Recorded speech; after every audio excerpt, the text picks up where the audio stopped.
The title of the presentation is Where Are We Now? In my experience so far in attempting to promote the ideas of the movement and the Venus Project, I find about 95% of the critics tend to ignore the current state of affairs. And in a detached manner, they simply criticize the abstracts of what our proposed resolutions are, without ever reflecting on the train of thought that was employed to reach those solutions. So in response to this, I decided to simply focus on the information which will, at a minimum, at least further compound the dire need to get away from our current social practices, while also showing the logic that the Venus Project employs to arrive at the conclusions and ideas that they do. We're not just making things up. Jacques Fresco didn't just creatively come up with ideas. He has a pivotal train of thought, and it has a near empirical basis. So first, there's going to be an overview of the movement and the tenets of the Venus Project. And then part one, we're going to elaborate even more so on the nature of our world monetary system and its consequences. While in part two, we will take a larger step back and consider the human condition, its cultivation, and the effects of the social system at large. Now, before I begin, please note that it was recommended in the email sent out that people read the orientation guide or the activist video, because basically I'm going to move very quickly through a lot of this information on the assumption that a lot of you are already familiar with some of it. If you're not, don't be surprised if some things come as extremely foreign. This lecture is actually part of two lectures. The second lecture will be given sometime in the future to deal with the other section. As you'll see, I deal with the first part of the idea, which is the fact our social system is corrupt. And the second section is what the solutions are. We're not going to talk about solutions specifically right now. We're going to talk about the reasoning behind it. The term zeitgeist is defined as the intellectual, moral, cultural climate of an era.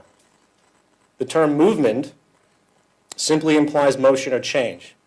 Therefore, the Zeitgeist Movement is thus an organization that urges change in the dominant intellectual, moral, and cultural climate of the time, specifically to values and practices which would better serve the well-being of the whole of humanity, regardless of race, religion, creed, or any other form of contrived social status. The Zeitgeist Movement in function exists as a commutative representation of an organization called the Venus Project, which is essentially a conceptual and technological set of ideas which constitutes the lifelong work of industrial designer and social engineer Jacques Fresco.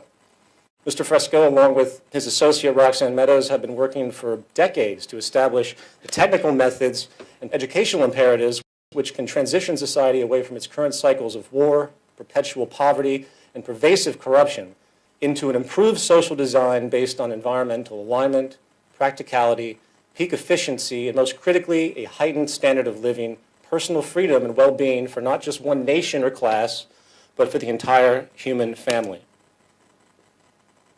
The ultimate materialization of these ideas is in the form of a new social design, updated to present-day knowledge, and the design can be termed a resource-based economy. In the words of Mr. Fresco, we call for a straightforward redesign of our culture in which the age-old inadequacies of war, poverty, hunger, debt, and unnecessary human suffering are viewed as not only avoidable, but also as totally unacceptable.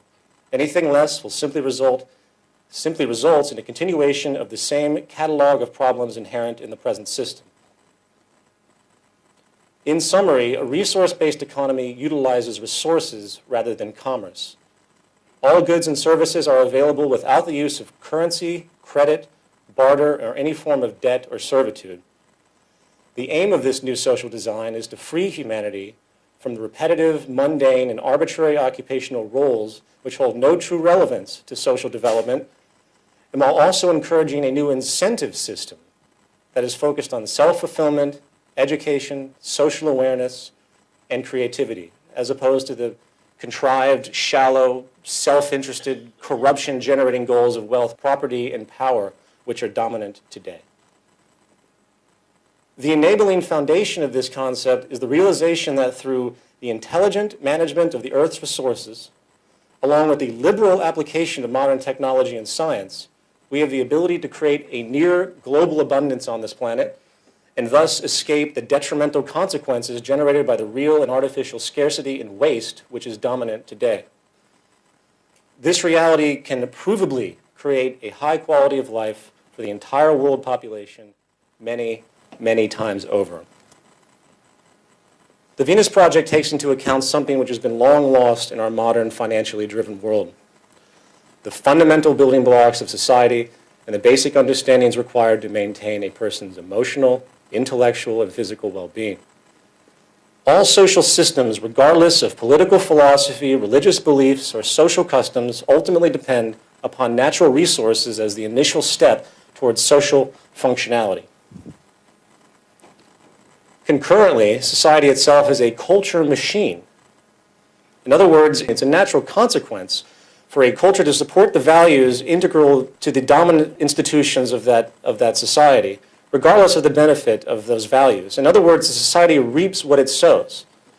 If your society's foundation inherently supports self-interest, elitism, greed, and dishonesty, then no one should ever be surprised when certain members of society continuously fall into the extremity of murder, financial corruption, or indifferent selfish gain.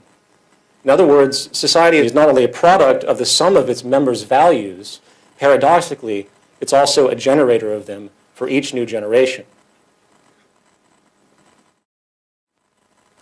It should be no wonder that government perpetuates nationalistic and patriotic values. If they didn't, people might not support the state agendas or their wars. It should be no wonder that the Catholic Church perpetuates the idea that humans are born into sin. Otherwise, people might not show up to be saved.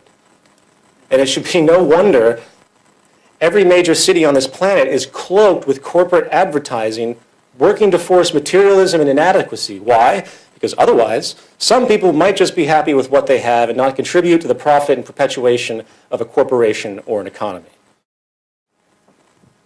Regardless, when it comes to cultural influence, nothing can hold a candle to the vast psychological implications that have developed due to the system of monetary finance. Money, contrary to the attitudes of most of the world's population today, is not a natural resource, nor does it represent resources. In fact, by all standards of logic, money is only functionally relevant in society when natural resources and the mechanisms of creation are scarce. And thus, a system has emerged where people are given value for their skills in exchange for their servitude, which can thus be used as a medium of exchange for those supposed scarce resources. Sadly, the culture is now fully indoctrinated into this frame of reference. And like the rising sun, most cannot even consider any other possibility for social functionality. In fact, some have even redefined the relevance of money itself by being conditioned to think that money represents choice, that money somehow has something to do with democracy, and the greatest illusion that the monetary structure is a tool of liberty. Well, while money has indeed served a positive role overall in the course of our social evolution, adaptation and change and improvement is still unstoppable. The fact is, most of the original problems which require the development of the economic system we see today are no longer pressing due to the dramatic advancement of science and technology.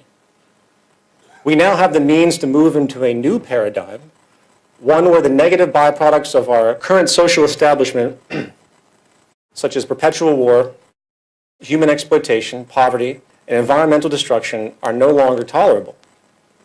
What is advocated here is merely the next step in our social evolution as dictated not by a person or group's opinion, but by statistics, trends, basic inference and extrapolation, all deduced by the scientific method.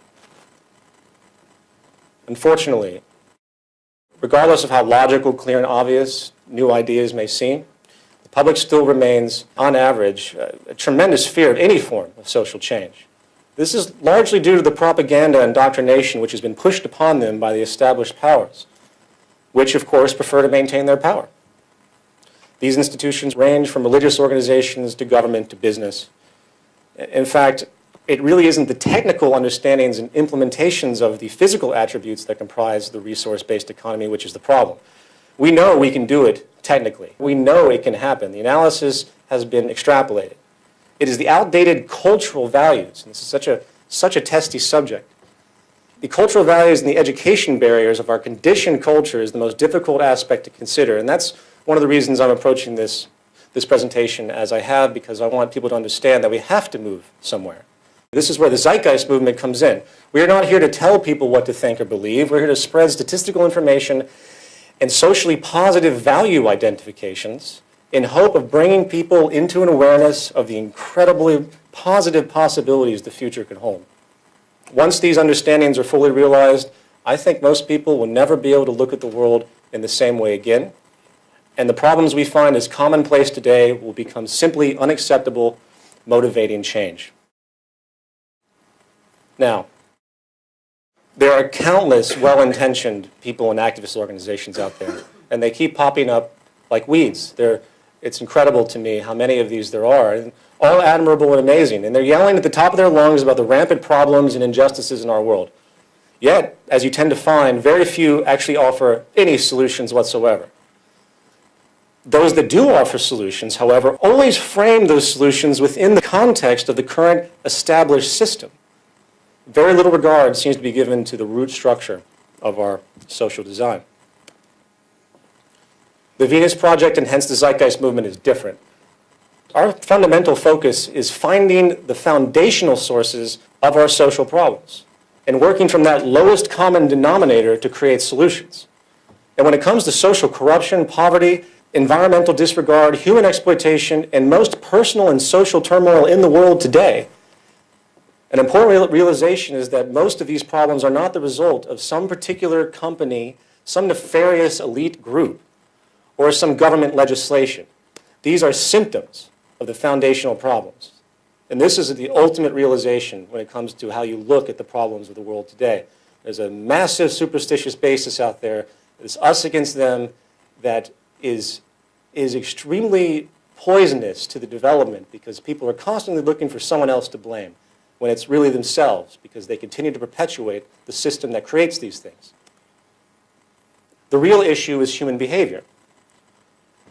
And human behavior, which will be addressed in this presentation specifically, is largely created and reinforced by the social patterns required for survival, as necessitated by the social system of the period.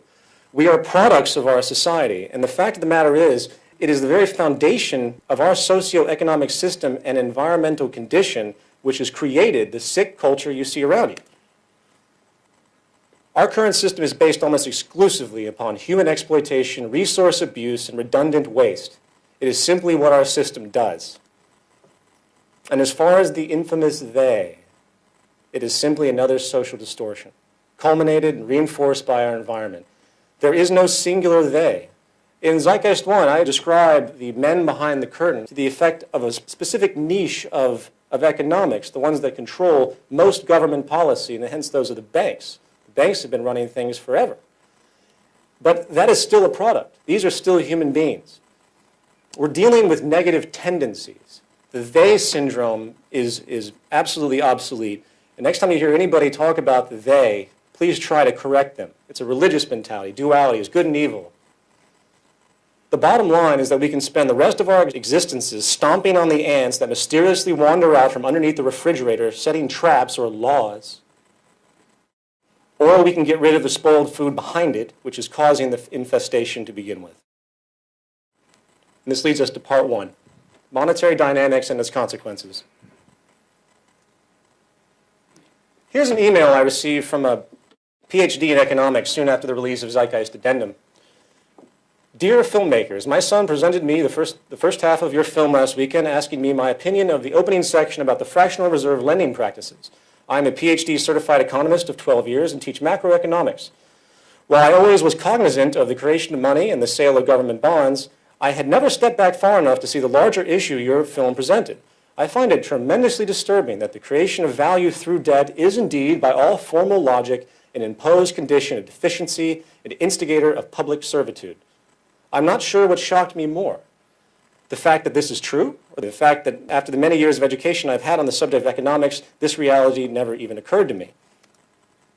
While it seems counterintuitive to think that a person who should, by all social standards, be an expert in a given field due to their awards and credentials, very often, especially in the purely intellectual arena, such exposure to set established curriculum can really hinder someone's openness in a very powerful way. For you become cognitively blocked from new ideas and realizations, which, if they're outside of the existing framework that you understand, then you have no chance of even realizing it.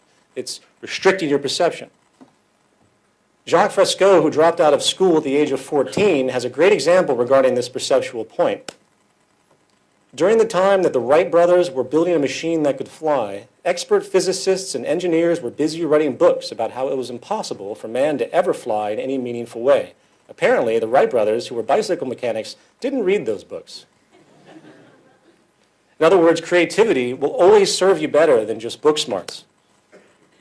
So, with that in mind, let's step back and pose a very simple question about the economic structure we all live in. What are the lowest common denominators required to perpetuate a market economy? 1, human labor must be sold as a commodity in the open market. Outside of investment and inheritance, nearly all money is obtained through income, and income is derived from wages or profit in some form of employment. Therefore, there must always exist a demand for jobs or the economy cannot operate. 2, money must be continuously transferred from one party to another in order to sustain so-called economic growth. This is done through constant or cyclical consumption by virtually everyone in society. Jobs are entirely contingent upon demand for production in some form. If there is no demand for goods and services, then there would be no demand for labor, and hence financial circulation would stop. Needless to say, these two aspects of the system, which of course are intimately connected, are absolutely paramount to the functionality of the system, to the financial system. If either one of them were substantially hindered, the integrity of the economy would be seriously compromised or possibly be made entirely obsolete. So given this reality, let's now hypothetically consider some variables which could put these mechanisms in jeopardy. In the first point, labor sold as a commodity in exchange for money. What if human labor market became unnecessary to the production of goods and services? More specifically, what if automation technology and artificial intelligence became advanced enough to allow for the replacement of perhaps 40%, 50%, 60% of the human labor force? At what point would such displacement, thus unemployment, be considered too much for the system's integrity and put it into question? As far as the second point, the need for cyclical consumption, what if conditions arose where the circulation of money was severely stifled? In other words, what if people simply did not need to continually buy things? What if, hypothetically, it was discovered that through optimized techniques in resource management, design, and production, the most commonly purchased goods could either be made obsolete by larger order renovations, or could have such extreme product efficiency, longevity, and near maintenance-free durability that most items could last a lifetime without replacement or major repair. Of course, this exact idea couldn't be applied to perishable items such as food, but following the same train of thought, what if the cultivation and production of food was in such ease and abundance, through technology obviously, that the supply and demand equation made the value of such items utterly negligible? To put these points in a different way, let's consider the classic economic concept of theory of value. Everything in society theoretically is given a value based on two considerations: the scarcity or availability of the materials used, and the amount of human labor required to produce a good or service. So, if material scarcity, both in terms of resource availability and quality, was not the issue, and human labor was not required to create a good or administer a service, then there would technically be no value.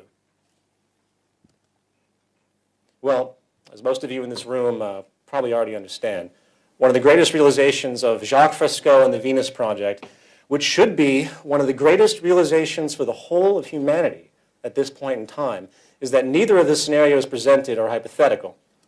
Human beings are indeed being replaced, becoming obsolete, in other words, in the labor force due to advancements in production technology.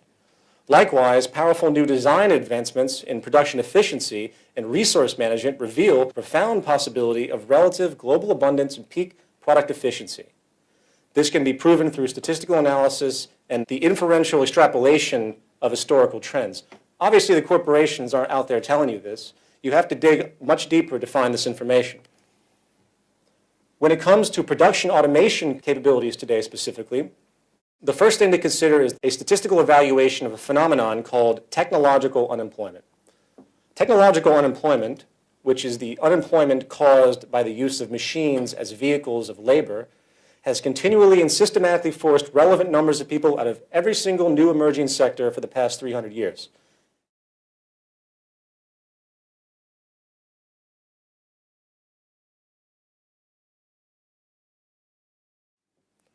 Our current employment market is basically broken into three sectors: agriculture, including mining and fishing; manufacturing, tangible goods; and service, intangible goods. As a near universal social progression, all societies tend to follow the same developmental path, which takes them from a reliance on agriculture and extraction towards the development of manufacturing, such as automobiles, textiles, shipbuilding, steel, and finally towards a more service-based system. Naturally, the only reason some countries are farther behind in this process than others has to do with the affordability of the technology required to make it move to the next level. It's irrespective of social system or political disposition. It is a scientific progression. So let's consider this phenomenon using the United States as a proxy. Coming from the States, that's a lot where my data comes from, but please note that this can be applied to any economy. In 1860, 60% of Americans worked in the agricultural sector. However, today, due to advancements in machinery and automation, less than 1%. Fortunately, those technological advancements also gave rise to an emerging industrial revolution, and by 1950, 33% were employed in the factory-based manufacturing sector. As of now, due to continual advancements in machine automation, it is less than 8%. So considering that only roughly 9%, granted, there's probably a few percent leeway on there, depending on which analysts you use. So there's only 9% of Americans working in agriculture and manufacturing now. Where did everybody else go? The service sector. The only thing that has saved the U.S. labor market after the technological renovation of the agricultural and manufacturing sectors is flight to the service industry. From 1950 to 2002, U.S. employment in the service sector went from 59% to 82%. The service sector is the dominant employer of Americans today, along with all other industrialized countries. Of course, this begs the question, is this sector insusceptible to the wrath of technological unemployment? Of course not. With the advent of increasing versatile computer technologies, we are seeing job displacement once again, this time in all service industries. The replacement of tellers and cashiers with kiosks, the use of automated voice systems for phone service, the internet has completely redefined retail, not to mention full kiosk systems in physical marketplaces, advanced food prep machines, and even research done by automation these days. As economist Stephen Roach has warned, the service sector has lost its role as America's unbridled engine of job creation. As a unique example, in Germany, the first completely automated restaurant is in operation. It uses kiosks for ordering and payment. The food is served by a fully mechanized system. There is zero waitstaff. There is no reason that this idea could not be done with every single eating establishment in the world. In fact, if one was to think creatively about the application of technology in general, in isolation, you see pockets of things where you see a news report about a certain technology that can do certain things. If you were to apply those creatively, I don't see how 90% of the entire service industry couldn't be wiped out tomorrow. The only reason it hasn't been done is because the focus of society is backwards when it comes to social progress. To illustrate this point more so, let's stop thinking about technology in terms of unemployment for a moment and consider it from the angle of productivity. The most incredible relationship of all of this is that the more technological employment increases, the more productive things become. In the G7 advanced industrialized countries, employment in manufacturing has been dropping, but manufacturing output has been rising. Here is the chart. I think it's quite profound. I love this. The truth is that the U.S. manufacturing is doing quite well, in every way except the number of people it employs. Furthermore, few economists would judge the health or sickness of any industry based solely on employment. By that standard, agriculture has been the sickest industry of all for decades because employment has declined, although farm productivity rose dramatically in the past century. Industrial health is better measured by output, productivity, profitability, and wages. The person is completely forgetting one universal thing. If human laborers are displaced, they cannot obtain purchasing power. If they cannot obtain purchasing power, they cannot fuel the economy by consumption. So on that level, it doesn't matter how productive we are. No one can buy anything. The phenomenon has been termed by some theorists as the contradiction of capitalism. For not only is the obsolescence of the human labor force the obsolescence of the consumer, the high level of output generated by technological efficiency makes the corporate motivation to pursue such advanced means very strong, even though it is economically self-defeating over time. In other words, regardless of the level of productivity, if people don't have jobs, they can't buy anything. This very fact alone, that productivity is inverse to employment in all sectors, should be enough to warrant a deliberate shift from the focus of human labor to a system where technology is given the highest priority. The system is literally denying peak production, and in a world where 1 billion are starving, I think that's extremely despotic. And this brings us to one of the most profound points of this talk, the social intent. Should the focus of society be to create and preserve jobs? Or should the focus of society be to maximize production and create abundance? It is either one direction or the other. You can't have both. Sadly, what you are seeing in the world today is, quote, the deliberate withholding of social efficiency for the sake of preserving the status quo. I say that again because I want you guys to use that. The deliberate withholding of social efficiency is what our system does. The main reason outside of employment pressure is that you do not see technology being liberally used for all purposes imaginable, including the generation of food, energy, and material abundance, is because our financial system is based entirely on the perpetuation of scarcity and inefficiency. Why? Because it is the most self-preserving and profitable. If a company makes a car that can last 60 years without service and also runs without the need for perpetual refueling through battery power, the aftermarket value of that car is virtually zero, and billions of dollars would be lost over time due to the now obsolete consumer oil and auto service market industries. This could happen right now, again. Why doesn't it? Because the economic system literally couldn't work if it shifted its focus towards optimum efficiency. Our entire system, in an economic sense, is based on constriction. Scarcity and inefficiencies are the movers of money. The more there is of any resource, the less you can charge for it. The more problems there are, the more opportunities there are to make money. This reality is a social disease. For people can actually gain off of the misery of others and the destruction of the environment. It's called moral hazard in the insurance industry. The whole system is moral hazard. Efficiency, abundance, and sustainability are enemies of our economic structure, for they are inverse to the mechanics required to perpetuate consumption. This is profoundly critical to understand, for once you put this together, you begin to see that the 1 billion people currently starving on this planet, the endless slums of the poor, and all the horrors in the culture due to poverty and depravity are not natural phenomena due to some natural human order or lack of earthly resources. They are products of the creation, perpetuation, and preservation of artificial scarcity and inefficiency. To add insult to injury, this scarcity is not only perpetuated in the markets of consumer goods and services, but also manifests in a way which influences the behavior of the whole of society, through making sure that even money itself is perpetually limited in supply. As denoted in Zeitgeist Addendum, the central banks of the world almost all create money out of debt through loans. These loans are produced with interest, yet only the principal is created in the money supply, creating a perpetual deficit in supply. The debts generated by these loans in turn serve as virtual prison cells for the average citizen, keeping them willing to work off their debt, putting them in a perpetual state of obligation.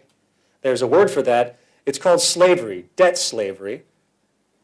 The money isn't real. The interest sure isn't real. The debt is not real. The whole thing is an illusion. The whole world today is now stuck in the illusion that there isn't enough money to do this or that. 98% of the countries in the world are actually in debt to other countries and banks. As of 2009, it's been confirmed that the world is in a state of recession, which basically means massive monetary contraction. In other words, the whole world is somehow short on cash. Am I the only one that finds this absolutely unbelievable? The stupidity is not only unbelievable, it's deadly. The market and financial systems as we know it is diametrically opposed to development of peak efficiency in order to perpetuate profit in the established order. What is peak efficiency? The highest form of technical efficiency known at a time. Not the highest form of efficiency that is affordable, but the highest form of efficiency that is actually possible. The question has never been, do we have the money? The question has always been, do we have the resources and technical understandings to make it happen? That is all that has ever mattered. Now, given all of this, it's easy to see how the public today finds it difficult to assume that technology can provide abundance and peak efficiency. For there is very little in their day-to-day life that clearly illustrates this point. Everything around them reinforces the idea that scarcity in the world today is a natural problem. Why? Because the pursuit of profit by industry always inherently limits the quality of design for the sake of monetary preservation.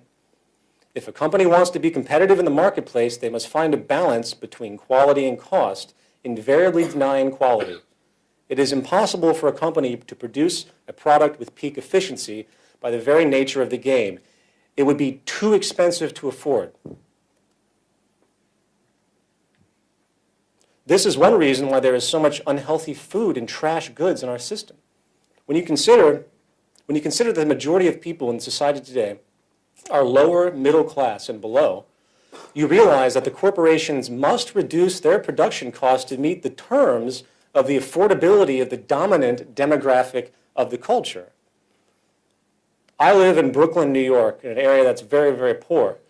Within a 6-block radius of my apartment, there are 5 of these 99-cent stores.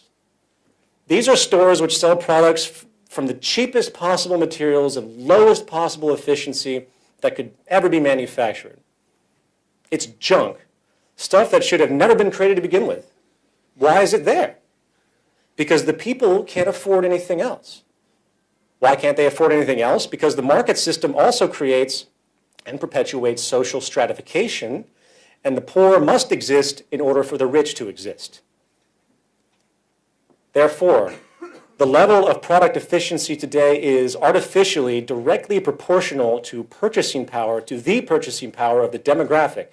Therefore, generally speaking, one's perception of quality is often only as good as their socioeconomic status.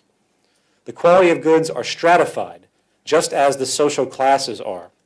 The result is outrageous amounts of resource waste. In a world that claims to be growing more and more concerned about environmental issues, resource supplies, man-made atmospheric changes and pollution, I find it fascinating that no one is talking about the most consistent destroyer of ecology and the most continuous waster of natural resources there is, the pursuit of profit. Capitalism is based on the free pursuit of profit by whatever means necessary. I was in a cab coming here, and the cab driver made a great comment. He was describing something along the lines of business he was conducting. He's like, yeah, there's no friends in business. And he's absolutely right. I'm going to be using that one too. Capitalism is based entirely on the free pursuit of profit by whatever means necessary. It is a gaming strategy and nothing more. The irresponsibility it enables by its central philosophy of self-interest is profound.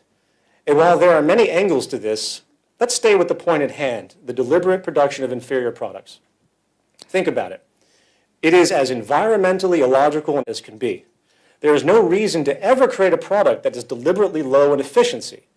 This simply means faster breakdown, faster obsolescence, more duplicate production, and many times more waste and pollution than would be required if the goal was to simply optimize products based on the most current technological awarenesses of the day. And this leads us to the final topic of this section, market mythology. So far we've talked about the structural mechanics of the system a little bit, pointing out the inherent contradictions and problems. As of now, through the overpowering growth in science and technology, the monetary system can be considered structurally obsolete, serving only as a paralyzing hindrance of social progress. Not to mention a destroyer of trust, human trust in the environment. That's a whole different topic in and of itself. Unfortunately, the social indoctrination within the market system has created a mentality which blindly supports the social dogma regardless of what we have touched upon. The identity relationships are simply too strong. In many ways, it's like a religion. Taking away the belief in the market system is like taking away someone's belief in God, for it challenges who they are. When you're a little kid, you pull on your mother's pants and you want candy, and she might say, no, we can't afford that. So you have this instant indoctrination to the monetary system from the earliest form of life, because obviously your parents are always struggling to a certain degree, so it becomes absolutely built into your psychology.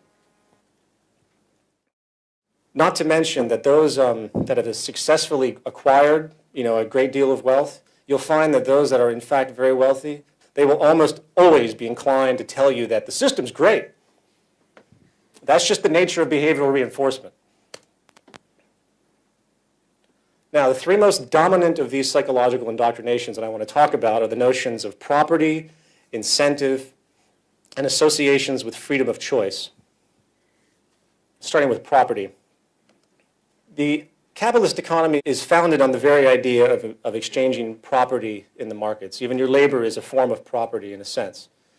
The world that we know is so bound up in the process of buying and selling that most just can't imagine any other way of functioning human affairs. Property is often associated with so-called rights as well.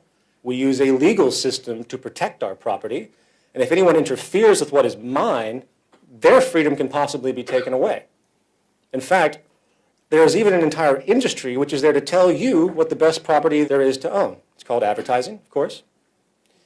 Yet, with all of this obsession over property, very few ask the question, why do we have property to begin with?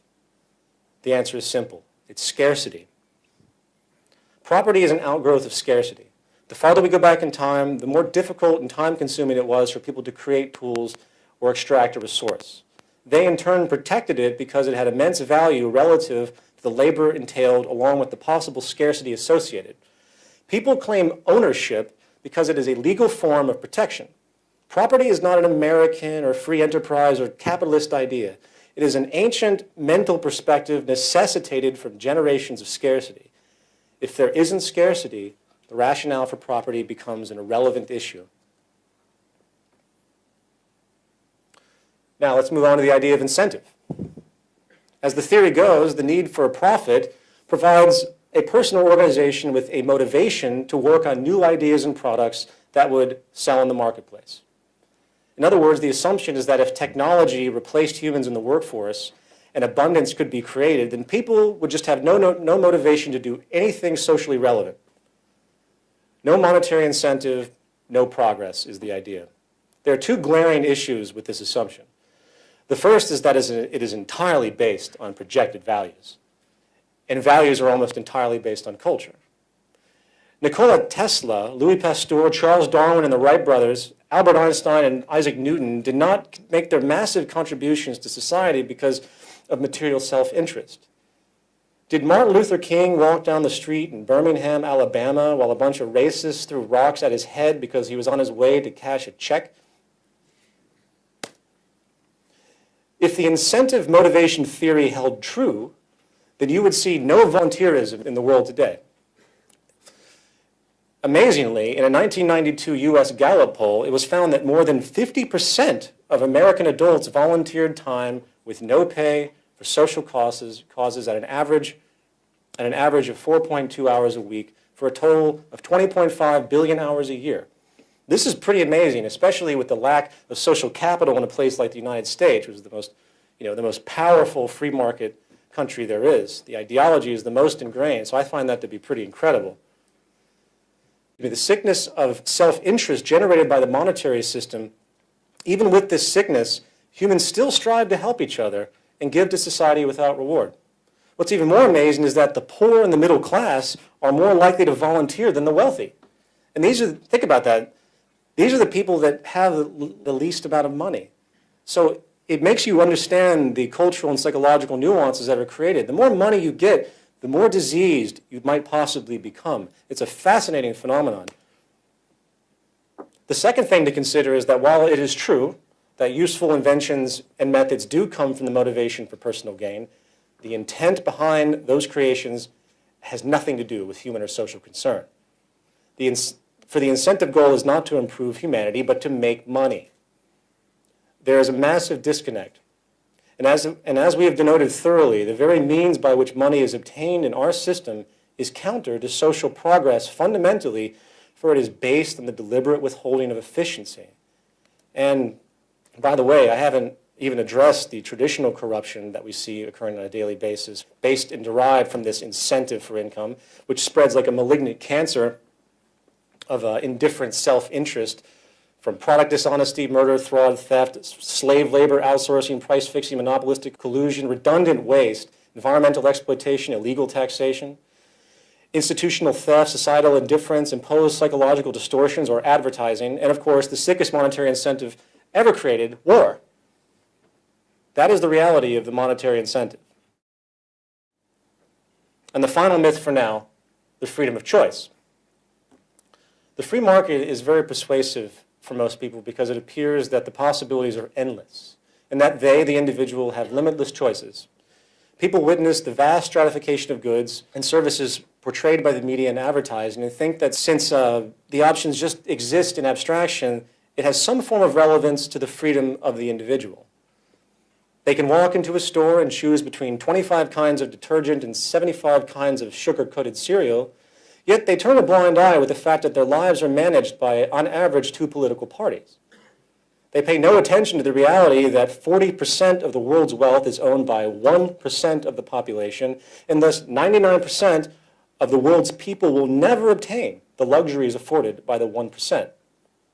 More specifically, everyone seems oblivious to the reality that nearly every day of your life, you are forced by the obligation of mere survival and, of course, debt which is imposed into a private dictatorship where most of your decisions are controlled by those in the next artificially created hierarchical degree, the next larger hierarchical degree.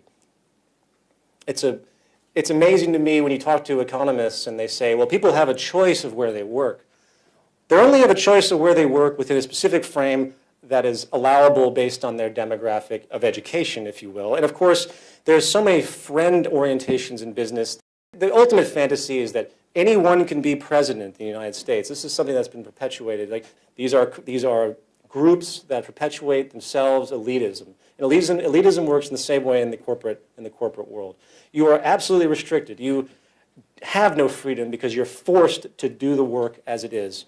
And it's amazing to me, and I get this argument a lot from high-end economists. They say that you have freedom of choice. You can choose where you work. No, you really can't. When you get out of college, there's this wall of jobs, and you can find your slot, and that's about it. That's your choice. It's a preset choice. So I ask you, what freedoms are we talking about? You're only as free as your purchasing power will allow you to be. And the statistics have proven that the socioeconomic rank you are born into tends to persist for the rest of your life. If you are born poor, you will likely remain poor. Why? Because all the odds are against you. If you are rich, you will likely remain rich. Why? Because all the odds are in favor. It is the nature of the system. For example, if you have $1 million and put it into a CD at 5% interest, you're going to generate $50,000 a year simply for that deposit. You are making money off money itself. Paper being made on top of paper, nothing more. No invention, no contribution to society, no nothing. That being denoted, if you are lower to middle class, who is limited in funds, and must get interest-based loans to buy your home or use credit cards, then you are paying interest into the bank, which the bank is then using, in theory, to pay the person's return with the 5% CD. Not only is this equation outrageously offensive due to the use of usury or interest to steal from the poor and give to the rich, but it also perpetuates class stratification by its very design, keeping the lower classes poor under the constant burden of debt and servitude, while keeping the upper classes rich with no means to, with the means to simply turn excess money into more money. The very idea that you can take money and turn it into more money is absolutely hilarious and corrupt. Likewise, it should be no surprise that the world is run by cartels and government collusion. For competition is based on nothing more than a gaming strategy, as we have said. In other words, competition breeds corruption. This is another one of those economist things where they say, oh, the free market used to be great, but something happened and now we have all these cartels. Now, monopoly is the final stage of success in a competitive environment. It is incredible to be how people don't realize this. It doesn't matter how much legislation that you have to combat sector or industry dominance, it will keep occurring. Even more powerfully, government coercion by big business is also unstoppable. It is a natural progression of market strategy to get government on your side. In fact, the true propensity of our world economic system continually, year by year, approaches one thing: fascism, or more specifically, inverted fascism. This is the condition where corporations covertly control government policy. This is the natural gravitation. So as time continues to move forward and you keep looking back, it seems like things always get worse, and they do. And this leads me to part 2, culture and the biosocial imperative. So this is a detour now. I hope that first section, if you have any questions, keep them in mind when we go to the Q&A. In this section, we are going to address some issues regarding our physical and social selves. This is very, very relevant to me, and I think very relevant to the whole argument. And unfortunately, again, most never think about this subject at all. In order for us to consider routes of social change, we must also have a clear understanding of conditioning, our biology, and our relationship to the environment. As denoted before, when it comes to the pursuits of social change, the most profound hurdle is overcoming the traditional ideology, identifications, and dogmas which have been set in stone as final by the established culture. Of these ideas, a consistent one that comes up has to do with the conclusion that the human being is of a rigid, fixed nature, whereas certain behaviors are simply immutable. Therefore, as the logic goes, social structures are locked into a set pattern, which cannot be overcome due to the very nature of the species. In order to address this claim, we need to first consider the ramifications of culture itself.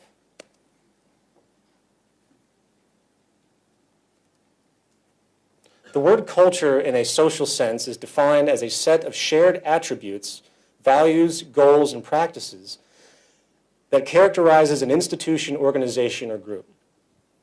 The most obvious, yet often overlooked example of the mechanics of culture is the fact that we are provably shaped by the sort of society we live in. The language you use, the gaming strategies you execute for survival, the perception of beauty you lust for, the familial patterns and traditions you perpetuate, and the deeply held theology, myths, and urban legends that define your broadest view are all examples of the qualities you might absorb arbitrarily from the culture you have been born into. In fact, if you dig deeper, you find that there is really nothing that we cognitively think and believe which isn't first presented to us in some environmental form.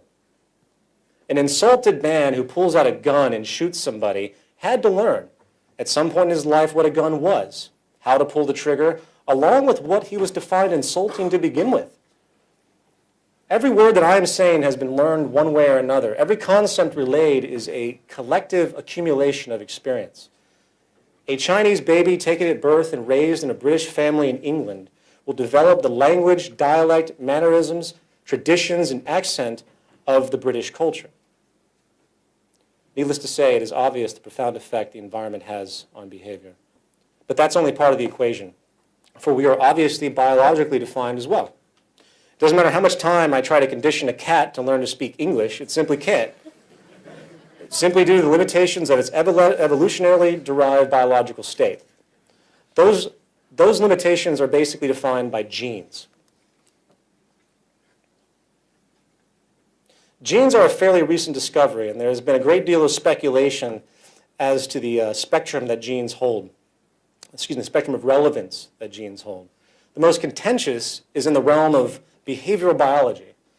This is a field dedicated to understanding how genetics influences behavior. The idea that genetics are the possible source of various behaviors became popular in about the 19th century. One of the first pursuits that emerged was the idea that the aberrancies of human behavior, such as criminality, could be explained by a person's genes. You know, the old criminal gene idea. Sickly enough, even eugenics operations in the form of sterilization took place many years ago in an attempt to rid society of, quote, criminals, idiots, imbeciles, and rapists. The implication is that certain people are naturally, quote, bad people due to their genetics. You see this rhetoric everywhere. Someone might say, he has bad blood, or she's just an evil person. As an aside, I find it fascinating that this simplistic social fallback to explain a person's behavior is in full accord with the primitive superstitious duality postulated by nearly all established religions, good and evil. The gene in this case has replaced the satanic demon that once possessed a person, and thus the person has no control over their evil actions. In other words, they are slaves to their genes. Well, as research has progressed, it has been found that genes do nothing of the sort. Genes are stretches of DNA that produce proteins, which of course are vital to the operation of the brain, the nervous system, and the whole body. However, they are not autonomous initiators of commands. They do not cause behaviors in any real sense of the idea. In the words of Professor of Biology and Neurology at Stanford University, and a well-known anthropologist as well, Dr. Robert Sapolsky, genes are rarely about inevitability, especially when it comes to humans, the brain, and behavior. They're about vulnerability, propensities, and tendencies. As it turns out, the determining factor of genetic propensities, particularly in the realm of behavior, is the environment that the organism resides in. For example, recent research has shown that a gene could exist for depression. However, just because you have that gene does not mean you're going to get depressed. It takes some form of dramatic environmental stressor to trigger the genetic response, such as a sudden death of a loved one or something very severe. In other words, the environment triggers the existing genetic propensity. Even with a genetic predisposition to a particular illness, there is no guarantee you're going to get it. A chair with a broken leg is not dangerous if you never sit on it. As a variation of this, it is interesting to know how the environment even affects broad physiological attributes, a realm traditionally left for the genetic side of the nature and nurture debate. A study was done a few years ago at the Miami School of Medicine with premature infants in neonatology wards, where they decided to simply touch a section of the infants in the wards a few times a day, while the other section was not touched. All feeding patterns remained alike, everything else equal. As it turned out, the infants that were touched grew 50% faster and were noticeably more healthy. They were released from the hospital a week early. When compared months later, these same kids showed better health and agility than those that were not touched. It's incredible.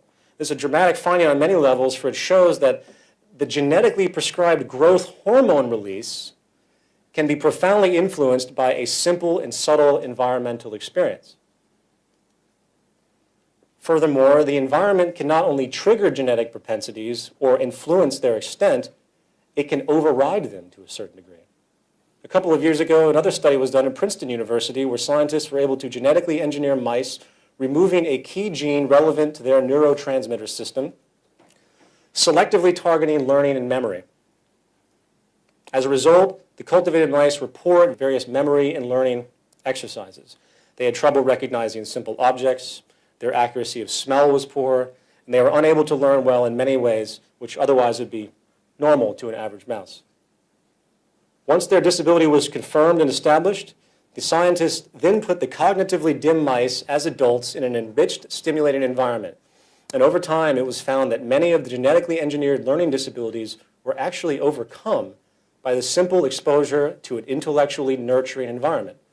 In other words, the environment is actually able to reestablish neurological pathways that seemed not to exist. Again, this is a powerful testament to the power of the environment when it comes to brain and hence behavior. We're perpetually molded and shaped by what's around us, and it has an extremely direct effect on our genes and what might be inherent to us. It's very important. The reason this is being brought up is to illustrate the fact that our environment is provably the most important determinant in our functionality. Nurture, in many ways, dictates nature on many levels, ranging from behavior to psychology, to physiology. Psychology would have relevance, but to physiology. and health. Consequently, it is incorrect to think that the human being is a slave to his biology, especially when it comes to his or her actions. This is a powerful myth which needs to be dispelled and debunked. For when we realize the importance of our environment, we'll be much more prone to changing it, and that's why I'm talking about this. In isolation, it might seem like these are abstractions, but we have to learn that biologically, we are only as relevant, so to speak, as the environment which interacts with our biology. However, as one final example worth considering, which from my perspective summarizes the overwhelming power and relevance of our environmental culture we are exposed to, let's consider the implications of feral children. A feral child is a human child which has lived isolated from human contact from a very young age, isolated from society or human society. Historical examples of this range from children that have been locked in rooms by their parents for years to children who have been abandoned in the wild and raised, so to speak, by animals. This is Jeannie. She was discovered in 1970, having been locked in a single room, virtually alone, for 10 years. When they found her at 13 years old, she could barely understand language, and she knew only a few words. She was 54 inches tall. Her eyes could not focus beyond 12 feet, and she walked in an awkward, hunched manner, and she could not chew solid food. Once rescued, psychologists and scientists immediately began working to rehabilitate Jeannie, creating a nurturing environment, and she quickly began to overcome a great amount of the problems that she had had, but due to the severe emotional scars that she went through, something very specific stuck out, which has a specific relevance to the point I'm trying to make, and that was her inability to learn language. While humans obviously have a genetic predisposition for language, it is cases like this that show how the environment does not, if the environment does not engage those propensities at a certain point in time, then those language capabilities will not form. It requires the environment to stimulate the effect. And that's a very important thing, and I'm going to keep reiterating that. This young girl was rescued in May of this year in Russia. She was locked in a room with dogs and cats for several years, causing her to behave like an animal. She could not speak. She lapped up her food and drink with her tongue, and she walked on all fours. She was 5 years old when they found her, but her physical size was only of a 2-year-old, This is fascinating, apart from being horrific. It's the fact that feral children, they can pick up and imitate things in their environment that to us would seem absolutely unhuman. This is a girl named Oksana Malaya. She was also extremely neglected and ended up spending the majority of her childhood between the ages of 3 and 8, 5 years, living with dogs in the back of the family home. She actually slept in the kennel with the dogs for 5 years, and when rescued, she had adopted incredible canine mannerisms, including barking, a higher than average sense of smell and hearing. She ate raw meat. She walked on all fours and knew virtually no language. It is sociological examples like this that should really make one step back and question the lowest common denominator of what is supposed to be human nature. Please understand that there's no denial that we human beings are wired in a particular way. However, the fact is we obviously, especially at a young age, have an incredible ability to adapt to our environment. We are exceptionally malleable, and as studies have shown, will adapt based on what is supported and reinforced by the social condition we inhabit. If the known propensities of human beings, such as walking upright, learning language, and the like, are not triggered and supported by the environment, then they might not manifest. Therefore, again, the human being is very much a cultivated organism. The quality of a person's health and behaviors really comes down to the quality of the environment, culture, and hence social influences they are exposed to. This is critical that society fully understand this and adjust accordingly. It should be no wonder the world we live in when we examine the system, the environment that creates us. And this is the point. We, as so-called individuals, are running composites of our life experiences. We are walking expressions and cultivations of the environments we have passed through up until this very moment. And when it comes to survival, only those behavioral attributes that have served a function in your environment are reinforced and made dominant. Once you understand this, the corrupt world around you suddenly makes perfect sense. Human beings are not inherently greedy or inherently competitive or inherently corrupt. It is the social system, it's the environment that creates us. Just as a young girl would choose to walk on all fours and bark because that's what the environment makes similar to her, we become corrupt and we become self-interested because that's what our culture has created and put upon us. So the social imperative that emerges out of all of this in the long run is that there is a great deal of care which needs to be taken in regard to our social environment. We must alter the system in such a way so it does not create, support, or reinforce those behaviors which are socially harmful. And that's what social design is about. It's interesting to point out, and this takes me to a subsection of this, it's interesting to point out that competition and hierarchy, which seem dominant today, have not been the dominant ethos of human society for the majority of our time on this planet. Before the agricultural or Neolithic revolution, which occurred about 10,000 years ago, hunter-gatherer societies actually had a non-hierarchical, egalitarian social structure. The social values were based essentially on equality, altruism, sharing, and literally forbid upstartism, dominance, aggression, and egoism. We know this because of the anthropological research that has been done on remaining hunter-gatherer societies over the course of the past century. I find this fascinating, that for the bulk of our existences, as the human species, 99% of our societies have been virtually non-hierarchical, non-materialistic, and have had the wisdom to appreciate a minimalist affluence, as opposed to the dominance-driven, excessive, and unsatisfied culture we see today. Regardless, this historical reality puts into question the notion that social hierarchy is a natural human tendency. What it is a social condition that has been created. In the view of Robert Sapolsky, hunter-gatherers have thousands of wild sources of food to subsist on. Agriculture changed all of that, generating an overwhelming reliance on a few dozen food sources. Agriculture allowed for the stockpiling of surplus resources and thus, inevitably, the unequal stockpiling of them. Stratification of society and the invention of classes. Thus, it has also allowed for the invention of poverty. The core basis of social hierarchy is real or perceived scarcity. Social hierarchy is a formalized system of inequality which serves as a substitute for perpetual conflict over scarce resources. In view of our Western society, which, as we have denoted, works to literally preserve scarcity, it's easy to see how our social classes are perpetuated unnecessarily. But the problem doesn't stop there. Another consequence, which is very new, has to do with the chain of causality, one that affects every one of us in a way which is almost hidden. And that has to do with the effect it has on our health. Studies have shown that people of higher socioeconomic status live longer, enjoy better health, and suffer less from disability, while those of lower socioeconomic classes die younger, suffer the largest burden of disease and disability.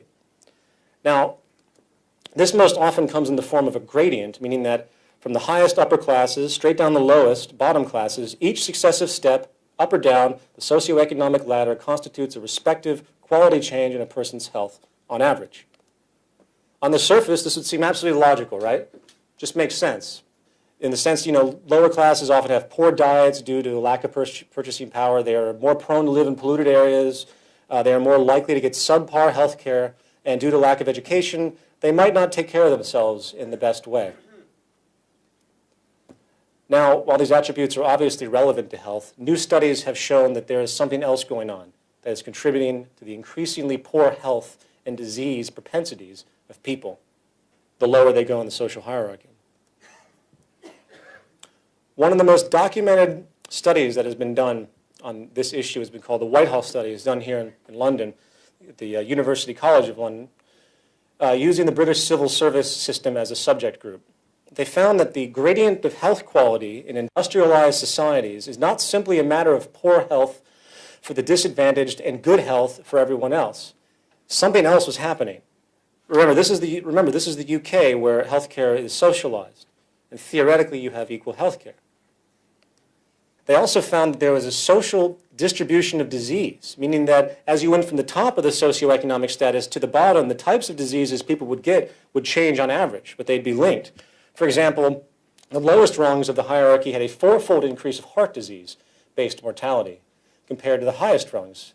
I think, if I remember correctly, the highest rungs were things like melanoma, you know, people sitting on their yachts, which I thought that was quite amusing. Regardless, this is the pattern, and to a certain degree, it's irrespective of healthcare. Keep this in mind. Disease is being generated irrespective of socialized healthcare. Even in a country with universal healthcare, the worse a person's financial status, the lower they are in the social hierarchy, the worse their health appears to be getting. Why is this? As it turns out, psychological stress generated from social inequality. Not the byproducts of inequalities such as poor nutrition, healthcare resources, or education for a person's health, but inequality itself, psychological subordination. Concurrent research done by Richard Wilkinson at the University of Nottingham found that more income inequality there is in a society, the worse the gradient of health and mortality rates. This is irrespective of absolute income, and again, it has nothing to do with healthcare and nutrition. Evidently, the more income inequality that exists in a society, or in other words, the more stratified a society is, the more money that's divided between the culture, the more health problems that occur in the upper and lower classes together. It isn't about money in and of itself. It's about the psychological ramification, the psychological stress or psychosocial stress generated by the social hierarchy itself. Not to mention, as an aside, it is also well documented that the more income inequality that exists, the more crime, assault, robbery, murder are probable. Not the more poverty and deprivation that causes this, the more inequality. Does everyone understand that? That's a very interesting point. This is easy to exemplify for the United States, which has the largest income gap on the planet, also has the largest crime rate in the world, the largest prison population in the world, and amusingly, we're also the most aggressive and armed nation in the world. Go figure. The bottom line is that when it comes to the comparison of hierarchy to egalitarianism, in other words, people being equal or people being stratified, egalitarianism or equality, when it comes to psychologically stress-driven health, trumps stratification for the whole of society from crime to disease rates. So in conclusion to this section, I hope I've made this relatively clear because it's a really important point when you think about it. Not only are social classes modern inventions of human society, social classes are scientifically proven to be detrimental to the health of everybody by the very construct of its creation. I think, in conclusion of this formal presentation, that is one of the most incredibly compelling motivations to seek alternatives. The very fabric of the larger order of society is intrinsically and provably unhealthy. And coupled with everything else that we've talked about, I think that adds a tremendous weight to moving forward into something new.